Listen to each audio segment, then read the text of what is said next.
പ്രിയപ്പെട്ട വിദ്യാർത്ഥികളെ, ഈ വീഡിയോയിലൂടെ നമ്മൾ പരിചയപ്പെടുത്തുന്നത് അർദ്ധവാർഷിക പരീക്ഷ 6ാം ക്ലാസ് ഫിഖ്.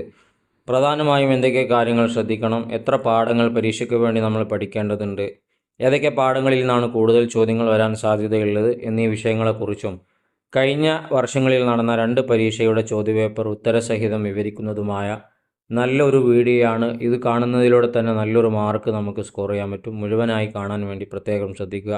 ഇതുപോലെ മറ്റു വിഷയങ്ങളുടെ വീഡിയോ ചെയ്യാൻ ഞങ്ങൾക്കുള്ള പ്രചോദനം നിങ്ങൾ തരുന്ന സ്നേഹവും സപ്പോർട്ടുമായ സബ്സ്ക്രൈബാണ്. ചെയ്യാത്തവർ അത് ചെയ്ത് സഹായിക്കണമെന്ന് വിനയത്തോടുകൂടി അറിയിക്കുകയാണ്. കൂടുതൽ വിശദീകരണങ്ങൾക്ക് മുമ്പ് നമുക്ക് കഴിഞ്ഞ വർഷത്തെ ചോദ്യപേപ്പർ ഒന്ന് വായിച്ചു നോക്കാം. ഒന്നാമത്തെ ചോദ്യം വായിക്കുമ്പോൾ യോജിച്ചവ ചേർക്കാം എന്നുള്ളതിൽ ഒന്ന്, അൽ വിത്രു ഹക്കുൻ അലാ കുല്ലി മുസ്ലിമിൻ. വിത്ര നമസ്കാരം എല്ലാ മുസ്ലിമിൻ്റെ മേലും കടമപ്പെട്ടതാണ്. 2, ദുഹാ നിസ്കാരം ശരിയായ മുഅ്മിനിൻ്റെ അടയാളമാണ്. 3, ഖാല സല്ലല്ലാഹു അലൈഹി വസല്ലം ബൈന കുല്ലി അദാനൈനി സ്വലാത്തുൻ. 2 ബാങ്കുകൾക്കിടയിൽ നിസ്കാരമുണ്ട്.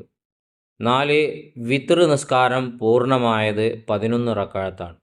5, തഹിയ്യത്ത് നമസ്കാരം 2 റക്അത്താണ്. 6, സജദയുടെ ആയത്തുകൾ 14 എണ്ണമാണ്. ഈ രൂപത്തിലാണ് ഇതിനെ യോജിപ്പിക്കേണ്ടത്.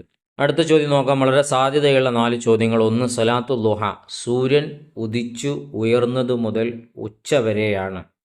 2, സലാത്തു തഹജ്ജുദ് രാത്രി ഉറങ്ങി ഉണർന്നതിനു ശേഷം. 3, സലാത്തു തറാവിഹ് ഇഷ നിസ്കാരത്തിൻ്റെയും ഫജ്റിൻ്റെയും ഇടയിലാണ്. 4, സലാത്തുൽ വിത്ർ ഇഷാ നിസ്കാരത്തിൻ്റെയും ഫജ്ർ സ്വാദിഖിൻ്റെയും ഇടയിലാണ്. കൃത്യമായി പഠിച്ചു വെക്കുക.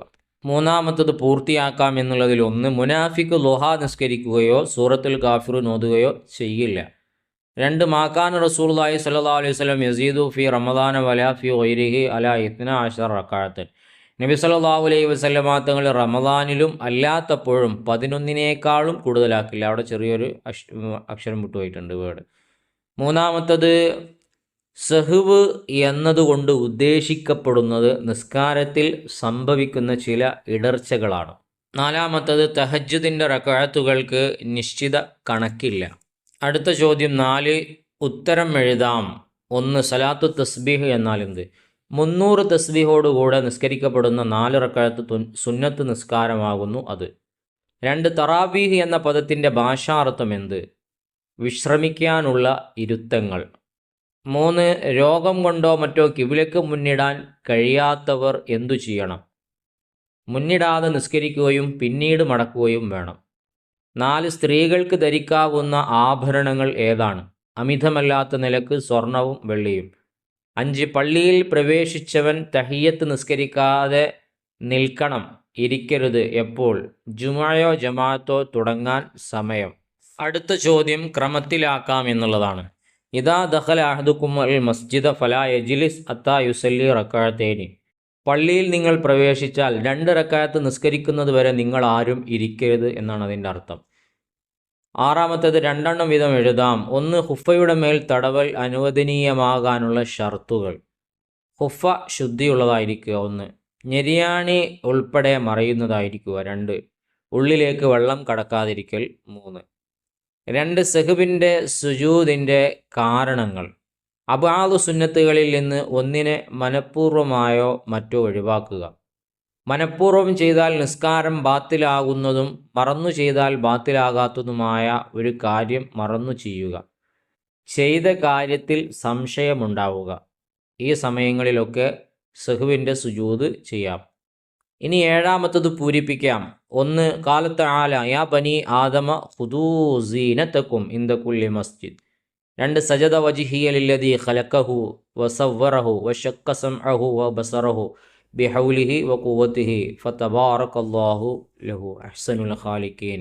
3, അസ്സലാത്തുൽ ഖംസു വൽ ജുമുഅത്തു ഇലൽ ജുമുഅത്തി വറമളാനു ഇല റമളാനി മുകഫിറാത്തുൽ ലിമാ ബൈനഹുന്ന. ഒരു റമളാൻ മറ്റൊരു റമളാൻ വരെ, ജുമുഅ മറ്റൊരു ജുമുഅ വരെ, 5 വക്ത് നിസ്കാരത്തിൽ ഒരു നിസ്കാരം മറ്റൊരു നിസ്കാരം വരെ. മുകഫിറാത്തുൻ ലിമാ ബൈനഹുന്ന, അവൻ്റെ ഇടയിൽ അവൻ ചെയ്ത പാപങ്ങളെ പൊറുപ്പിക്കാൻ അത് കാരണമാണ്.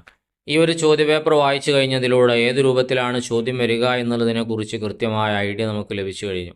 മറ്റൊരു പേപ്പർ കൂടെ ഇതിൽ കൊടുക്കുന്നു, അതാണ് നിങ്ങൾ കണ്ടുകൊണ്ടിരിക്കുന്നത്. നമ്മളിപ്പോൾ വായിച്ച ഈ പേപ്പറിലെ ഒട്ടുമിക്ക ചോദ്യങ്ങളും ഈ പേപ്പറിലും വന്നിട്ടുണ്ട്. ഒരുപോലെ വന്നതുണ്ട്, ചെറിയ മാറ്റത്തോടു കൂടെ വന്നതുണ്ട്. രണ്ടും ഇമ്പോർട്ടൻ്റ് ആയി കണ്ടുകൊണ്ട് ആവർത്തിച്ച് പഠിക്കാൻ വേണ്ടി പ്രത്യേകം ശ്രദ്ധിക്കുക. അടുത്ത പരീക്ഷയ്ക്ക് അഥവാ കൊല്ല പരീക്ഷയ്ക്ക്, വാർഷിക പരീക്ഷയ്ക്ക് 3 വർഷങ്ങളിലായി നടന്ന ചോദ്യപേപ്പറുകൾ നമ്മൾ നല്ല രൂപത്തിൽ വായിച്ച് അതിൽ നിന്ന് തിരഞ്ഞെടുത്ത ചോദ്യങ്ങളുമായി കമ്പയറിംഗ് സ്റ്റഡി നടത്തണം. അതുവഴി നല്ല മാർക്ക് ലഭിക്കാനും അല്ലെങ്കിൽ മുഴുവൻ മാർക്ക് ലഭിക്കാനും കാരണമാകും. ആ ക്ലാസ് നഷ്ടപ്പെടാതിരിക്കാൻ വേണ്ടി സബ്സ്ക്രൈബ് ചെയ്തിട്ടുണ്ടോ എന്ന് ഉറപ്പുവരുത്തുക, എനേബിൾ ചെയ്തു വെക്കുക. ഫിഖ്ഹിൽ നമുക്ക് പരീക്ഷയ്ക്ക് വേണ്ടി പഠിക്കാനുള്ള പാഠഭാഗങ്ങൾ 14 എണ്ണമാണ്. എല്ലാ പാഠങ്ങളിൽ നിന്നും ചോദ്യങ്ങൾ നമുക്ക് പ്രതീക്ഷിക്കാമെങ്കിലും ഏറ്റവും കൂടുതൽ ചോദ്യങ്ങൾ വരാൻ സാധ്യതയുള്ള പാഠങ്ങൾ 9, 10, 11, 12, 13, 14 എന്നീ 6 പാഠങ്ങളിൽ നിന്നാണ് ഏറ്റവും കൂടുതൽ ചോദ്യങ്ങൾ വരിക. അതുകൊണ്ട് ആ 6 പാഠങ്ങളിലെ ദിക്റുകളും സലാത്തുകളും ആയത്തുകളും ഹദീസുകളും എല്ലാം ചോദ്യങ്ങളും ഉത്തരങ്ങളും കൃത്യമായി നമ്മൾ പഠിക്കുക. നമുക്ക് തീർച്ചയായും നല്ല മാർക്ക് സ്കോർ ചെയ്യാൻ പറ്റും. വീഡിയോ ഉപകാരപ്പെട്ടെങ്കിൽ കമൻറ്റിലൂടെ അറിയിച്ചാൽ വളരെ സന്തോഷം. ലൈക്ക് ചെയ്യാൻ മറക്കരുത്. ഉപകാരപ്പെട്ടെങ്കിൽ മറ്റുള്ള സുഹൃത്തുക്കളിലേക്കും അയച്ചു കൊടുക്കുക. അള്ളാഹു നമുക്കൊക്കെ നല്ല വിജയം നൽകട്ടെ. ഇതുവരെ കഴിഞ്ഞ എല്ലാ പരീക്ഷകളിലും അള്ളാഹു നമുക്ക് നല്ല മാർക്ക് നൽകട്ടെ. ഇതുവരെ നിങ്ങൾ തന്ന സ്നേഹത്തിനും സപ്പോർട്ടിനും നന്ദി അറിയിക്കുകയാണ്. വാർഷിക പരീക്ഷയിൽ അള്ളാഹു നമുക്കൊക്കെ നല്ല മാർക്ക്, മുഴുവൻ മാർക്കും നൽകി അനുഗ്രഹിക്കട്ടെ എന്ന് ആത്മാർത്ഥമായി ദുആ ചെയ്യുകയാണ്. മറ്റൊരു നല്ല വീഡിയോയുമായി നമുക്ക് വീണ്ടും കാണാം. അതുവരെ ബായ്. അസ്സലാമു അലൈക്കും.